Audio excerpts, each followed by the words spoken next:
नमस्कार आप सभी का। हिस्ट्री ऑफ ब्रिटिश लिटरेचर आपका जो यूजीसी नेट या फिर सीरीज सेट हो गया, आपका पेपर सेकंड की जो सिलेबस होती है उसकी प्लेलिस्ट वाली वीडियोस की सीरीज़ का ये आपका अगला वीडियो होगा।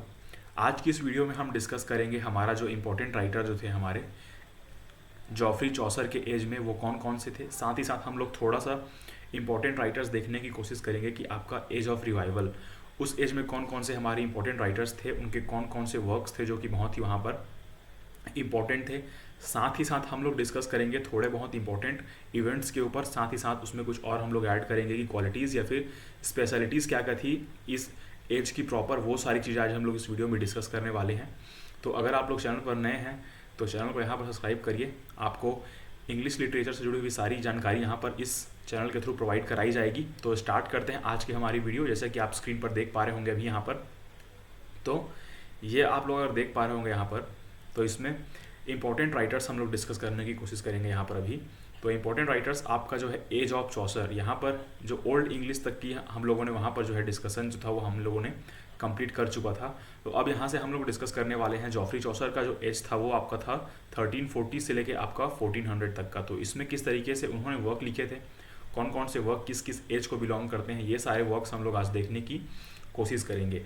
तो सबसे पहले मैं अगर आपको बताऊँ तो यहाँ पर एक सेकेंड, आपका जो यहाँ पर एज है, एज ऑफ चौसर जो है हमारा, तो वो एज ऑफ चौसर ऐसा बोलने का क्या मतलब है, तो जॉफ्री चौसर जो थे हमारे वो इस एज के वहाँ पर जो है लीडिंग, ये हमारे उस टाइम के लीडिंग हमारे राइटर थे जो उस एज को वहाँ पर रिप्रेजेंट कर रहे थे।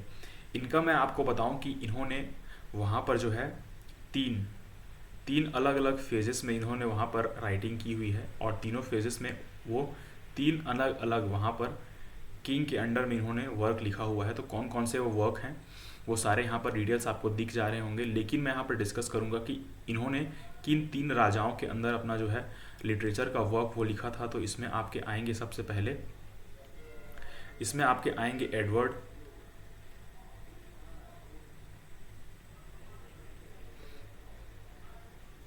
इसमें आपके आएंगे सेकेंड, उसके बाद आएंगे रिचर्ड, उसके बाद आपके आएंगे Henry fourth, Edward third, Richard second. ये तो ये तीन आपके राइटर्स थे, सॉरी ये तीन आपके मोनार्क थे जिनके अंडर में इन्होंने अपनी जो है राइटिंग को वहाँ पर जो है स्टार्ट किया था। और यहाँ पर तीन इसमें और इम्पोर्टेंट मैं आपको इनके वो बताने वाला हूँ एरा, या फिर आप लोग बोल सकते हैं कि इन्होंने कौन कौन से वहाँ पर एज में राइटिंग की है। तो सबसे पहले इन्होंने आपका फ्रेंच, एक सेकेंड, इन्होंने फ्रेंच में वहाँ पर लिटरेचर लिखा या फिर वर्क लिखे। फिर आपका इटालियन में इन्होंने वर्क लिखा। फिर उन्होंने लिखा इंग्लिश पीरियड में, मतलब तीन पीरियड में इन्होंने आपका जो है लिटरेचर का वर्क इन्होंने लिखा हुआ है। तो तीन यहाँ पर आपके किंग हो गए। मतलब क्वेश्चन आपसे ये पूछ सकते हैं कि आपका एज ऑफ चौसर में आपका जॉफ्री चौसर ने किन तीन मोनार्क्स के अंडर में वहाँ पर राइटिंग की। तो वहाँ पर आप लोग देखेंगे यहाँ पर एडवर्ड द थर्ड यहाँ पर आप लोग बोलेंगे, रिचर्ड सेकेंड बोलेंगे, और आपका हेनरी फोर्थ। तो ये सारे आपके जो मोनार्क थे वो हो गए। और नीचे आपका जो है फ्रेंच, इटालियन और इंग्लिश, तीन यहाँ पर जो आपके पीरियड थे, इन्होंने उन तीनों पीरियड में अपनी राइटिंग को लिखा हुआ है। अब कौन कौन से वर्क इनके इंपॉर्टेंट हैं, तो बुक ऑफ द डचेस ये आपका इंपॉर्टेंट है, रोमांस ऑफ द रोज ये आपका इंपॉर्टेंट है, हाउस ऑफ फेम भी आपका इंपॉर्टेंट है, द पार्लियामेंट ऑफ फॉल्स, उसके बाद the legend of good woman, Troilus and Cressida and the Canterbury tales.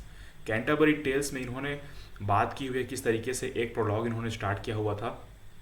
तो इसकी स्टोरी में अलग से कवर करने की वहाँ पर कोशिश करूँगा, क्योंकि इसका जो पूरा स्टोरी है वो बहुत ही इंपॉर्टेंट है।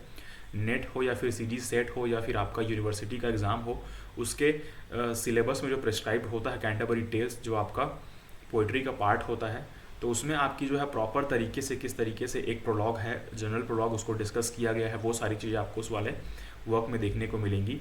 तो the book of the duchess ये आपका फर्स्ट वर्क था इनका। फिर रोमांस ऑफ द रोज था, हाउस ऑफ फेम, ये आपके वर्क्स थे। तो इसके बाद आप देखेंगे कि आपका जॉफ्री ऑफ चौसर, मतलब जॉफ्री चौसर जो थे इन्होंने जो है मॉडर्न वहाँ पर मॉडर्न यहाँ पर पोएट कहा जाता है या फिर father of modern English poetry भी कहा जाता है। इसको आप लोग अच्छे तरीके से ध्यान में रखेंगे। मतलब ये वीडियो सीरीज़ लाने का मकसद ये है कि जो अभी बिगिनिंग में है, मतलब जिन्होंने अभी अभी स्टार्ट किया हुआ है, वो फिर अपने मास्टर्स के फर्स्ट सेमेस्टर में हैं, या फिर जिन्होंने अभी यूजीसी नेट की तैयारी मतलब अभी स्टार्ट की हुई है पेपर सेकंड इंग्लिश को लेकर, तो उनके लिए बेसिक अंडरस्टैंडिंग आपको यहाँ पर होगी थोड़ी बहुत कि एज वाइज कौन कौन से राइटर इंपॉर्टेंट थे और उनके वर्क कौन कौन से इंपॉर्टेंट थे। उसके बाद हम लोग डिटेल में जाने की कोशिश करेंगे आने वाली अगली वीडियोस में। जैसे कि यहाँ पर कैंटरबरी टेल्स के ऊपर डिस्कशन बहुत ही ज़रूरी है, क्योंकि ये एक बहुत ही इंपॉर्टेंट पार्ट हो जाता है आपके लिटरेचर का, जिसमें बहुत सारे ऐसे क्वालिटीज़ आपको देखने को मिलेंगी कि एक राइटर किस तरीके से अपने जो प्रोलॉग के दौरान, प्रोलॉग मतलब ये यात्रा करते हैं उनके दौरान किस तरीके से वो विजुअलाइजेशन का, साथ ही साथ आपका जो सुपर नेचुरल एलिमेंट्स हो गए, नेचर को किस तरीके से वो डिस्क्राइब करता है, ये सारी चीज़ें आपको एक राइटर के वो आपके वर्क में देखने को मिलेंगी। तो कौन कौन सी क्वालिटीज़ को लेकर एक राइटर अपने वर्क को लिखता है, वो सारी जानकारी आपको ऐसे मिलेगी, जिससे आपका लिटरेचर का भी बहुत ज़्यादा बेसिक आपको पता चलेगा। इसमें आपके कौन कौन से लिटरेरी टर्म्स का यूज़ हुआ है, कौन कौन से लिटरेरी डिवाइसेस का यूज़ हुआ है, वो सारी जानकारी मैं आपको धीरे धीरे करके इसी वीडियो सीरीज़ में देने वाला हूँ। तो ये हो गई हमारी पहली वाली टॉपिक, मतलब पहला वाला टॉपिक जॉफ्री चौसर का, जिसमें हम लोगों ने डिस्कस किया कि ये जो थे इन्होंने 3 राजाओं के अंदर वहाँ पर वर्क लिखे, 3 इन्होंने अपने पीरियड में वर्क लिखा, साथ ही साथ इन्हें आपका मॉडर्न पोएट कहा जाता है, मतलब father of modern English poetry कहा जाता है जॉफ्री चौसर को। तो ये हो गया ये वाला टॉपिक। अब यहाँ पर हम डिस्कस करेंगे अगले पॉइंट की ओर। तो अगला पॉइंट हमारा ये होगा, इसमें इससे रिलेटेड जो एसोसिएटेड ऑथर थे, मतलब कौन कौन से ऑथर यहाँ पर एसोसिएटेड थे इस एज से, वो हम लोग डिस्कस करेंगे। तो यहाँ पर आप देखिए विलियम लैंगलैंड, बहुत ही इंपॉर्टेंट नाम है ये विलियम लैंगलैंड, आप लोगों ने ज़रूर सुना होगा। पियर्स प्लूमैन जो बहुत ही आपका इंपॉर्टेंट एक वर्क है, जिसमें एक जो होता है प्लाउमैन जो होता है वो किस तरीके से पेड़ की छाया में सो जाता है और उसे वहाँ पर जो है गॉड वहाँ पर दिखाई देने लगते हैं। ड्रीम विज़न की ये आपका एक वर्क है, बहुत ही इंपॉर्टेंट है विलियम लैंगलैंड का, जिन्होंने ड्रीम विज़न में लिखा है। मतलब ये आपका जो है, इसे आप कह सकते हैं इन्होंने ड्रीम विज़न पर अपनी पोइट्री या फिर अपने वर्क जो है वो लिखने की कोशिश की है एज ऑफ चौसर में।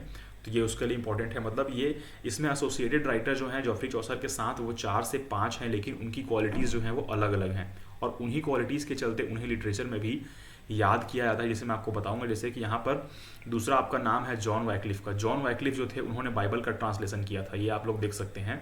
मतलब बाइबल का ट्रांसलेशन इन्होंने किया था, तो इनका ये एक वर्क बहुत फेमस है। उसके बाद ये देखेंगे आप, इनका वर्क है the last age of the church on universal on apostle. ये आपका जो वर्क है ये बहुत इंपॉर्टेंट है। आप लोग इनके ऊपर थोड़ा सा ओवरव्यू लेंगे, आप लोग विकीपीडिया में सर्च करेंगे इनके टॉपिक्स, आपको पूरे वहाँ पर समरी के साथ साथ इनके इंपॉर्टेंट की फैक्टर्स भी देखने को मिलेंगे। मुझसे जो बन पड़ेगा मैं उसकी डिटेल वीडियो लाने की कोशिश करूँगा, लेकिन अभी के लिए आपको याद रखना है कि आपके एसोसिएटेड राइटर कौन कौन से थे एज ऑफ जॉफ्री चौसर के, उनके साथ ही साथ कौन कौन से इंपॉर्टेंट राइटर्स थे, उनके वर्क कौन कौन से थे, ये आपको बताने की मैं कोशिश करूँगा। तो ये आपका जॉन वैक्लिफ हो गया, जो कि आपके बाइबल ट्रांसलेशन के लिए बहुत इंपॉर्टेंट थे। अब यहाँ पर बाइबल का सवाल उठा है, तो आपसे मैं यहाँ पर क्लियर कर देना चाहूँगा कि बाइबल की जो हिस्ट्री है वो किस तरीके से हुई है। सबसे पहले बाइबल को जो है हिब्रू वाले लैंग्वेज में लिखा गया था। ये आपकी हिब्रू वाले लैंग्वेज में थी, फिर हिब्रू से उसे लैटिन में वहाँ पर ट्रांसलेट किया गया, फिर लैटिन से वो आपका आया फ्रेंच में, फिर फ्रेंच से आपका ये इंग्लिश में आया। तो ये सारा जो हुआ है, मतलब ट्रांसलेशन वो किस तरीके से हुआ है, मतलब एज बाई एज वहाँ पर जो है जिस तरीके से वहाँ पर मांग बढ़ी, मतलब जिस तरीके से वहाँ पर इन्वायरमेंट था, आपका सोशियो पॉलिटिकल एस्पेक्ट चेंज हो रहे थे, उसी हिसाब से वहाँ पर बाइबल का भी ट्रांसलेशन होने लगा था। क्योंकि बाइबल जो थी वहाँ पर एक बहुत ही ऑथराइज्ड वहाँ पर जो है एक आप लोग कह सकते हैं कि एक चीज़ मानी जाती थी, जिसके अकॉर्डिंग भी वहाँ पर जो है वहाँ के जो किंग थे वो रूल किया करते थे, या फिर कोई भी डिसीजन वहाँ पर जब लेना होता था जनता के लिए, तो वहाँ पर बाइबल का जो है सहारा लिया जाता था उस टाइम पीरियड में। तो ये हो गई हिस्ट्री की बात। अब हम लोग देखेंगे हमारे अगले राइटर की ओर। तो अगले राइटर हमारे यहाँ से होंगे, एक सेकेंड, जॉन गावर। ये आप लोग देख सकते हैं, जॉन गावर जो थे ये 1330 से लेके आपका 1408 तक। यहाँ पर इससे एज वाले सवाल भी आपसे पूछ सकते हैं कि जॉन गावर का बर्थ कब हुआ था, या फिर क्रोनोलॉजी आपसे पूछी जा सकती है, जहाँ पर आप लोगों ने देखा होगा अगर आप लोग प्रीवियस ईयर क्वेश्चन के ऊपर जाएंगे तो जॉन गावर को यहाँ पर क्रोनोलॉजी वाले क्वेश्चन में सेट कर दिया गया है प्रॉपर तरीके से, जिसमें जॉन गावर हो गया, जॉन मैंडविल हो गया, उसके बाद जॉफ्री चौसर हो गए। तो ये सारी चीज़ें आपकी जो है पूरी तरीके से वहाँ पर क्रोनोलॉजी में भी आपको देखने को मिलेंगी। तो आपको क्या करना है, आपको नाम के साथ साथ आप इनका जो है डेट ऑफ बर्थ के साथ साथ ईयर ऑफ बर्थ यहाँ पर याद करना है, जिसमें क्रोनोलॉजी वाले क्वेश्चन आपके सेट हो जाएंगे। आने वाली वीडियोस में मैं आपको क्रोनोलॉजी बेस्ड क्वेश्चन सॉल्व कराने की कोशिश करूंगा, साथ ही साथ आपको क्रोनोलॉजी के वर्क जो मेरे नोट्स मेरे यहाँ पर हैं वो सारे नोट्स आपके साथ डिस्कस करूंगा। उसके बाद मैं आपको PDF प्रोवाइड कराऊंगा कि कौन कौन से ऐसे इंपॉर्टेंट वर्क्स हैं जिन्हें आप लोगों को देखना होगा। साथ ही साथ उसके बाद हम लोग डिस्कस करेंगे कि आपका पैटर्न किस तरीके से होता है UGC नेट का, मतलब धीरे धीरे करके हम लोग चीज़ें डिस्कस करने की कोशिश करेंगे।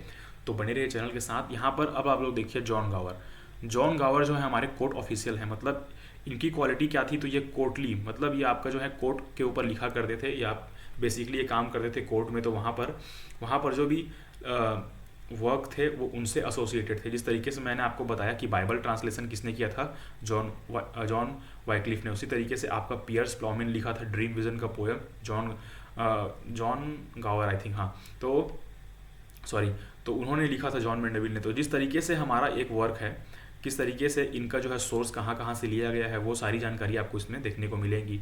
उसके बाद देखिए ये आपका जॉन मेंडेविल, ये आपके ट्रैवलर थे जो घूम घूम कर लिखा करते थे, मतलब इनका जो है on voyage and the travels night, ये आपका वर्क है, इनके बहुत इंपॉर्टेंट वर्क्स हैं। ये वर्क्स आप लोग देख लेंगे। आपको यहाँ पर स्टोरी बताने का यहाँ पर मकसद ये होगा मेरा फ्यूचर में कि स्टोरी के थ्रू आप लोग देखेंगे कि लिटरेचर किस तरीके से लिखा जाता है, साथ ही साथ कौन कौन से ऐसे एलिमेंट्स होते हैं उनको ऐड किया जाता है। ये सारी चीज़ें हम लोग देखने की कोशिश करेंगे। ये हो गया जॉन मेंडेविल के ऊपर, ये हो गया जॉन गावर। अब हम लोग देखेंगे थोड़ा सा इसमें एक और डिस्कशन हम लोग यहाँ पर करेंगे, एक सेकेंड। तो इस तरीके से एज ऑफ चॉसर में हमारे इंपॉर्टेंट राइटर्स 4-5 हैं हमारे, तो वो 4-5 राइटर्स किस तरीके से यहाँ पर थे तो उनके ऊपर हम लोग डिस्कस करने की कोशिश करेंगे, एक सेकेंड। जैसे कि सबसे पहले आपका विलियम लैंगलैंड हो गया, उसके बाद हमारे जॉन वाइक्लिफ हो गए, उसके बाद आपका जॉन गावर और जॉन मेंडेविल। अब यहाँ पर देखेंगे थॉमस हॉकलिफ भी बहुत इंपॉर्टेंट राइटर हैं, एसोसिएटेड राइटर हैं हमारे जॉफ्री चॉसर या फिर एज ऑफ चॉसर के। इनका वर्क है रेजिमेंट टू प्रिंस, ये आपका भी बहुत इंपॉर्टेंट है। तो ये हो गए आपके 5 राइटर। तो 5 राइटर्स जो हमारे थे उनमें एसोसिएशन इनका किस तरीके से था। सबसे पहले चॉसर इसमें आते हैं, फिर आपके विलियम लैंगलैंड आते हैं,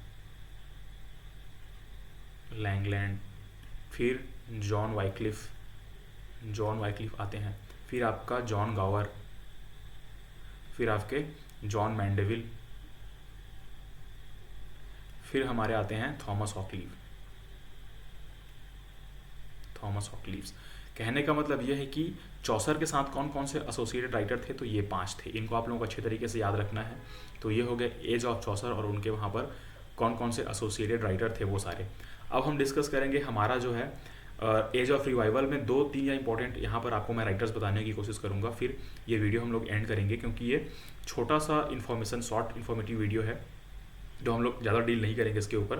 तो हम लोग अब डिस्कस करेंगे हमारे अगले एज ऑफ रिवाइवल में आपका जो है रॉजर एस्टम, बहुत ही इंपॉर्टेंट वर्क इन्होंने लिखा हुआ था और ये आपका एग्जाम पॉइंट ऑफ व्यू से भी बहुत इंपॉर्टेंट हो जाता है। ये आपका रॉजर एस्टम, इनका आप लोग डेट ऑफ बर्थ देख लेंगे यहाँ से।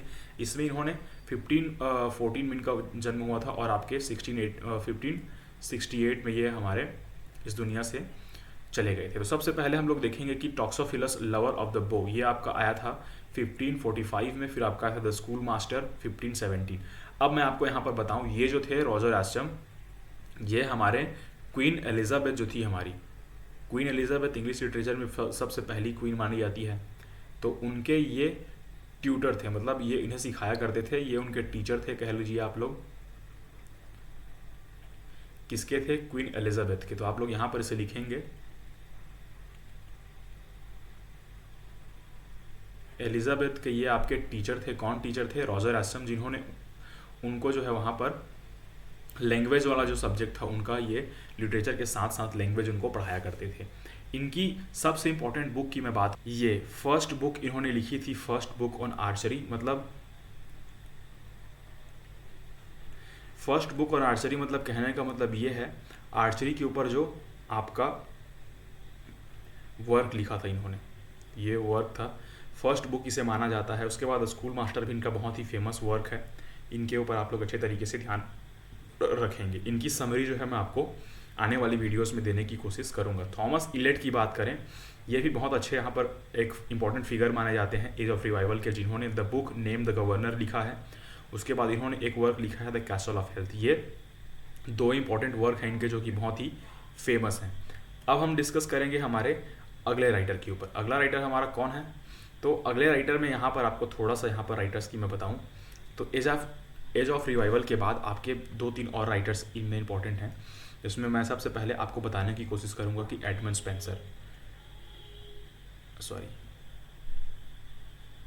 स्पेंसर की मैं बात करूँ अगर, एडमंड स्पेंसर इन्होंने वर्क लिखा था द फेयरी क्वीन।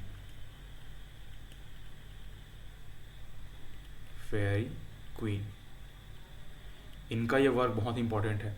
उसी के साथ ही साथ दूसरे हम लोग अगर ऑथर की बात करें इसमें एडमंड स्पेंसर के बाद, तो इसमें एडमंड स्पेंसर का इसमें आपका एक और वर्क है, सेकेंड वर्क आप लोग इसे बोल सकते हैं, सेफियर्ड्स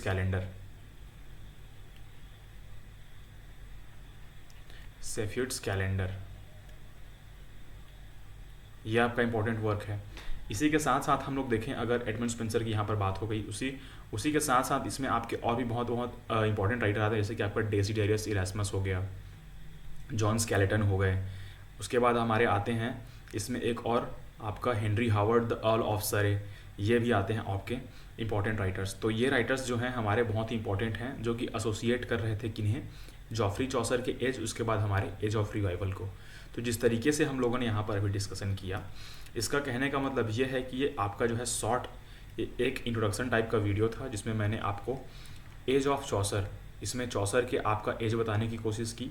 चौसर के एज के बाद हम लोगों ने डिस्कशन किया उसके कौन कौन से 3 मोनार्क के अंडर में उन्होंने अपनी राइटिंग लिखी, कौन कौन से 3 एजेस के ऊपर उन्होंने अपना जो है राइटिंग लिखा। साथ ही साथ हम लोगों ने देखा विलियम लैंगलैंड के ऊपर, जॉन वाइक्लिफ के ऊपर, जॉन गावर के ऊपर, जॉन मैंडविल के ऊपर, थॉमस हॉकलिफ के ऊपर, रॉजर एसम के ऊपर और आपका थॉमस एलियट के ऊपर, और लास्ट में हम लोगों ने देखा एडमंड स्पेंसर के ऊपर। मतलब ये वीडियो लाने का मतलब ये था कि आपको पता होना चाहिए कि कौन कौन से एज को कौन कौन से राइटर वहाँ पर जो है लीड कर रहे थे। तो बेसिकली स्टार्टिंग वाली वीडियो है, तो आप लोगों को थोड़ी बहुत ये वीडियो बोरिंग लगी होगी, या फिर ऐसा लगा होगा कि ये वीडियो उतनी इंपॉर्टेंट नहीं है। तो ये वीडियो सीरीज़ लाने का मकसद मेरा ये है कि जो अभी स्टार्टिंग में है, जिन्होंने अपनी स्टार्टिंग अभी स्टार्ट की हुई है, प्रिपरेशन अभी स्टार्ट की हुई है, उनके लिए हेल्पफुल साबित होगी, जिसमें कि मैं सीक्वेंस वाइज एक एक करके मैं छोटी छोटी इन्फॉर्मेशन देने की कोशिश करूँगा। फिर हम लोग जो है वहाँ पर बड़े बड़े वहाँ पर टर्म्स या फिर बड़े बड़े टॉपिक्स को डिस्कस करने की कोशिश करेंगे। तो वीडियो अगर अच्छी लगी हो तो वीडियो को लाइक करिएगा, यहाँ पर चैनल को सब्सक्राइब करिए, ताकि आपको आने वाली वीडियोज़ की जानकारी इसी चैनल के थ्रू और इसी प्लेलिस्ट में मिलती रहे। तो मिलते हैं नेक्स्ट वाली वीडियो में, तब तक के लिए बहुत बहुत धन्यवाद।